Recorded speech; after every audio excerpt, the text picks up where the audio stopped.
নমস্কাৰ প্ৰিয় শ্ৰোতাসকল, সকলোলৈ পুনৰবাৰ স্বাগতম জনাই আৰম্ভ কৰিবলৈ লৈছোঁ ৰঞ্জু হাজৰিকাৰ উপন্যাস নৰকৰ ফুল। এয়া একাদশ খণ্ড। নাৰায়ণে হাঁহি এটা মাৰি হাতৰ তলুৱাত চাধা অলপ লৈ ৰেজিয়ালৈ চাই চূণ অলপ বিচাৰিলে। ৰেজিয়া ভিতৰলৈ গ'ল। আজি কিছুদিনৰ পৰা তোক কথা এটা সুধো বুলি পাহৰি আছোঁ।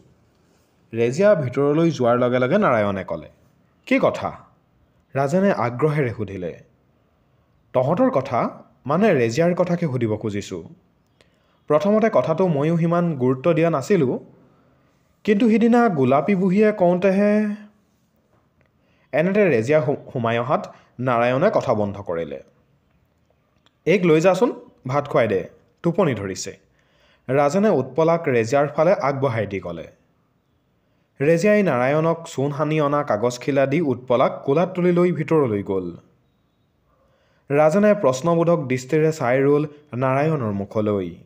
নাৰায়ণে চাধাৰ সৈতে চূণখিনি দুবাৰমান মোহাৰি ৰহস্যঘন ইংগিতপূৰ্ণ দৃষ্টিৰে ৰাজেনৰ ফালে চালে। ক, ৰাজেনে পুনৰ ক'লে। ৰাজেনৰ কৌতূহলিত প্ৰশ্নৰ উত্তৰত নিৰুত্তাপ কণ্ঠেৰে নাৰায়ণে ক'বলৈ ধৰিলে। তহঁত দুয়োটাই গৃহস্থী কৰাটো আজি এবছৰৰো ওপৰ হ'ল, কিন্তু এতিয়ালৈকে দেখোন ৰেজিয়া। এইটো সাধাৰণ কথা, ৰাজেনে হাঁহি হাঁহি কথাটো উৰাই দি ক'লে। আচলতে আমি গৃহস্থী কৰাৰ পিছতে তাইৰ গা ভাৰী হৈছিল। মই ডাক্তৰৰ ওচৰলৈ তাইক দেখুৱাবলৈ লৈ যাওঁতে লগত উৎপলাকো লৈ গৈছিলোঁ। ডাক্তৰে উৎপলাক দেখি এইজনী কাৰ ছোৱালী বুলি সোধোতে আমাৰহে বুলি ক'লোঁ। তাৰপিছত ডাক্তৰে ওলোটাই আমাকহে ধমক দিলে।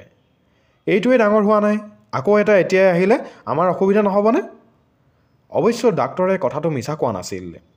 আমাৰ সন্তানটো যেনিবা 2 বছৰ দেৰিকৈয়ে আহিল, তাতনো কি অসুবিধাটো হ'ব? সেই ডাক্তৰৰ পৰামৰ্শ মতে সেইদিনাই ৰেজিয়াৰ সন্তানটো নষ্ট কৰি পেলালে। তাৰপিছত ৰেজিয়াৰ সৰু সুৰা এটা অপাৰেশ্যন হ'ল। এতিয়া আমি সন্তান বিচাৰিলে পুনৰ ডাক্তৰৰ ওচৰলৈ যাব লাগিব। মই আকৌ কথাটো আন কিবা বুলিহে ভাবিছিলোঁ, নাৰায়ণে হাঁহি ক'লে। এটা সময়ত নাৰায়ণ গ'লগৈ। ৰাজেনে দুৱাৰখন বন্ধ কৰি ভিতৰলৈ গ'ল। ৰেজিয়া আৰু উৎপলা ভিতৰৰ বিচনাখনতে শুই আছিল। উৎপলা কুচিমুচি হৈ ৰেজিয়াৰ বুকুৰ মাজত সোমাই আছিল। নাৰায়ণ গ'ল? ৰাজেন সোমাই অহাৰ লগে লগে ৰেজিয়াই শুই থকাৰ পৰাই সুধিলে। গ'ল। এই ভাত খালেনে? ৰাজেনে সুধিলে। অঁ, খালে। আমিও খাওঁ আহ, মোৰো টোপনি ধৰিছে। ৰেজিয়া উঠি আহিল।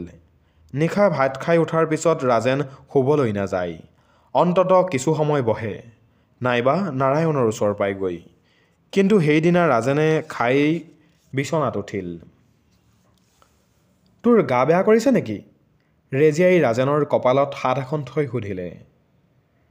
নাই কৰা, এনেইহে পৰিছোঁ। তই নুশুৱ? মাজত উৎপলাক লৈ দুয়ো দুফালে হৈ পৰিল। নাৰায়ণে কি সুধিছিল তোক? বিচনাত পৰি ৰেজিয়াই ৰাজেনক সুধিলে। একো নাই। ৰাজেনে মুখখন আনফালে ঘূৰাই ক'লে। মই সকলো শুনিছোঁ দে। ৰেজিয়াই ৰাজেনৰ চুলিৰ মাজে মাজে আঙুলি বুলাই ক'লে। ৰাজেনে একো নক'লে। আজি তই দোকানলৈ যোৱাৰ পিছতে বিৰহী আহিছিল, ৰেজিয়াই পুনৰ ক'লে। কি লেকচাৰ দিলেহি? ৰাজেনে সুধিলে। উৎপলাক আমি ইমান আদৰ যত্ন কৰি ৰখাটো তাই সহ্য কৰিব পৰা নাই। তাইৰ নিজৰ কেইটা যিহে অৱস্থা। মোক কি কৈছে জান? কি কৈছে? তোৰ নিজৰ এটা হওকচোন, দেখিম নহয় এইজনীক তহঁতে তেতিয়া কিমান আদৰ কৰ। তই কি ক'লি? মই ক'লোঁ এইজনী আমাৰ পেটৰে সন্তান, আমি এইক কেতিয়াও পৰ বুলি ভবা নাই। তাৰপিছত তাই যি সোপাহে কথা ক'লে। এই বুলি ৰেজিয়া ৰ'ল। ৰাজেনে কোনো উত্তৰ নিদিয়া দেখি তাই পুনৰ মাত লগালে। ৰাজু? তই টোপনি গ'লি? নাই যোৱা। বাৰু এটা কথা কচোন, আমাৰ যদি সন্তান হয় এইৰ প্ৰতি আমাৰ মৰম চেনেহ কমি যাব নেকি? ৰেজিয়াই কথাষাৰ কোৱাৰ লগে লগে ৰাজেনে ঘূৰি ৰেজিয়ালৈ চালে। আহত পক্ষীৰ দৰে যন্ত্ৰণাকাতৰ চকুৰে ৰেজিয়াই একেথৰে চাই আছে উৎপলাৰ মুখলৈ। ৰাজেনে একো উত্তৰ দিব নোৱাৰিলে। কৰুণ নয়নেৰে বোবাৰ দৰে চাই ৰ'ল ৰেজিয়াৰ মুখলৈ। নিশ্চুপ হৈ থাকোঁতে এটা মৰ্মস্পৰ্শী গভীৰ দীৰ্ঘ নিশ্বাস এৰিলে ৰাজেনে। অস্ফুট স্বৰেৰে মাত লগালে, ৰেজিয়া। ৰেজিয়াৰ চকুৰ কোণত দুটোপাল অশ্ৰু জিলিকি উঠিল। তই কান্দিছ ৰেজিয়া? ৰাজেন একেজাপে উঠিল। ৰাজু, উৎপলাৰ দৰে আমাৰ ধুনীয়া সন্তান এটি থাকোঁতে আমাকনো আকৌ সন্তান কেলৈ? তই বেয়া পাবি নেকি ৰাজু? ৰেজিয়া।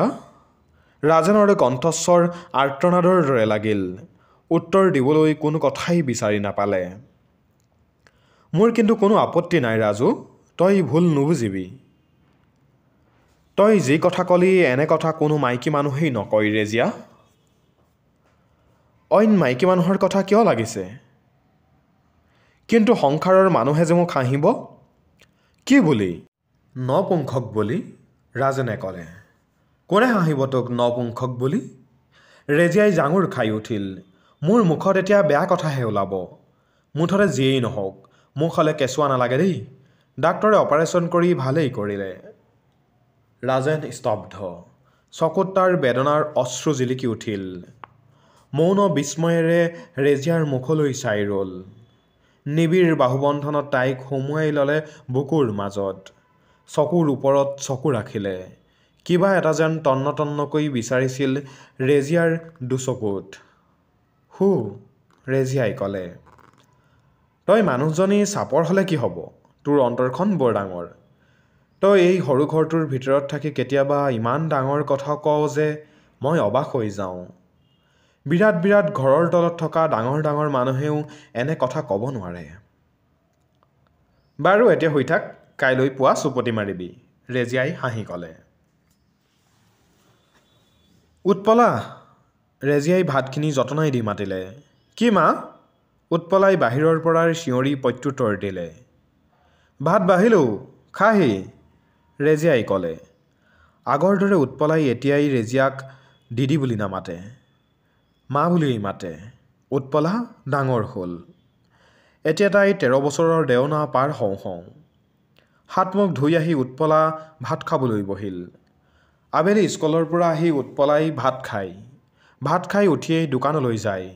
সেইকণ সময়ত ৰাজেনে উৎপলাৰ হাতত দোকান এৰি ঘৰলৈ আহে। ঘৰত চাহ একাপ খায়েই ৰাজেন পুনৰ দোকানত বহে। উৎপলাক বেছি সময় থাকিবলৈ নিদিয়ে দোকানত। আগতে উৎপলাই স্কুললৈ যোৱাৰ আগতে আৰু স্কুলৰ পৰা আহি বেছিভাগ সময় ৰাজেনৰ লগত দোকানতে কটায়। কিন্তু আজিকালি ৰেজিয়াই আপত্তি কৰে। আপত্তি কৰাৰ কাৰণো আছে। উৎপলা এতিয়া যৌৱনৰ দুৱাৰ দলিত। তাইৰ যিহে ৰূপ। উৎপলাৰ ফালে চালেই ৰেজিয়াৰ মনত অশুভ এটা আশংকাই উকি দি যায়। উৎপলা যেতিয়া ভাত খোৱাত ব্যস্ত হয়, ৰেজিয়াই কাষতে বহি উৎপলাৰ মুখলৈ এক দৃষ্টিৰে চাই থাকে। আজিও চাইছিল। সেই অশুভ আশংকাৰ কথা বহি বহি ভাবিছিল। উৎপলাৰ ৰূপৰ তুলনা নাই। তাইৰ অনিন্দ সুন্দৰ চকুৰো মাধুৰ্যই দৃষ্টিক প্ৰলুব্ধ কৰিব পাৰে। নাৰীৰ মন দি ৰেজিয়াই বুজিব পাৰে যে উৎপলা পুৰুষৰ কামনাৰ ধন, নাৰীৰ ঈৰ্ষাৰ বস্তু। ৰাজেন ৰেজিয়াৰ ঘৰত তাই যেন এক জ্বলন্ত অগ্নিশিখা। ইতিমধ্যে উৎপলা ভাত খাই উঠিল। ৰেজিয়াই গামোচাখন আনি উৎপলাৰ হাতত তুলি দিলে। মা, মই যাওঁ, এই বুলি উৎপলা বাহিৰ ওলাল। নালাগে বুলি ক'ব খুজিছিল ৰেজিয়াই, কিন্তু ডিঙিতে কিহবাই যেন সোপা মাৰি ধৰিলে। তাইৰ মনত যি সংশয়ৰ ভাৱ উদ্ৰেক হৈছে, সেই ভাৱৰ কথা আজি তাই ৰাজেনক ক'ব। উৎপলাক দোকানত বহাটো সমূলি বন্ধ কৰিব লাগিব। গোটেই দিনটো ৰাজেন দোকানত বহিব পাৰে যেতিয়া এই আবেলিৰ আধা ঘণ্টা সময়নো কিয় বহিব নোৱাৰিব?